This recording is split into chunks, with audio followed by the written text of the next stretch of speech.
London streets are full of strangeness.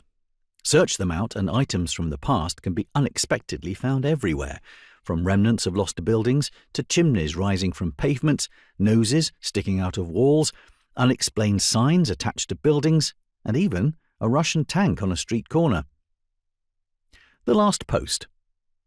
Britain's General Post Office headquarters, the country's first purpose-built post office, was erected at St Martin's-le-Grand in the City of London between 1825 and 1829.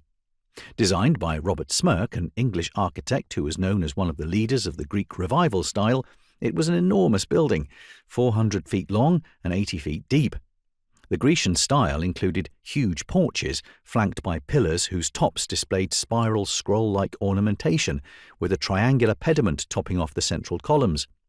It was the kind of building that might have looked more at home on a hilltop outside Athens than at the side of a busy London city road. This magnificent building was closed in 1910 and demolished in 1912. But one small piece still remains. It stands in a street in Walthamstow, outside the Vestry House Museum in Vestry Road. The museum, whose building once housed the parish workhouse and which has also been a police station and a private house, now contains exhibits that show the history of the London borough of Waltham Forest.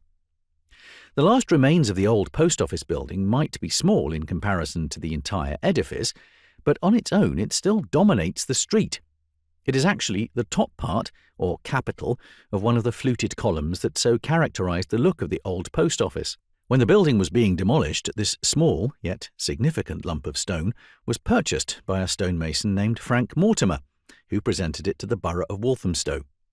It was shifted to its present location in 1954 from its original site in nearby Lloyd Park, today home to the William Morris House and Gardens.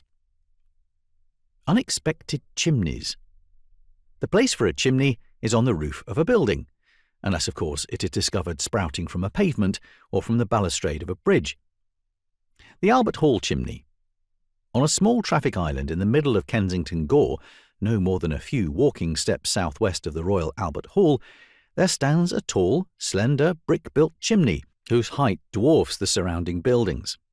The chimney, whose base is at pavement level, was designed by Major General Henry Young Darracott Scott, R.E., the principal architect of the Royal Albert Hall.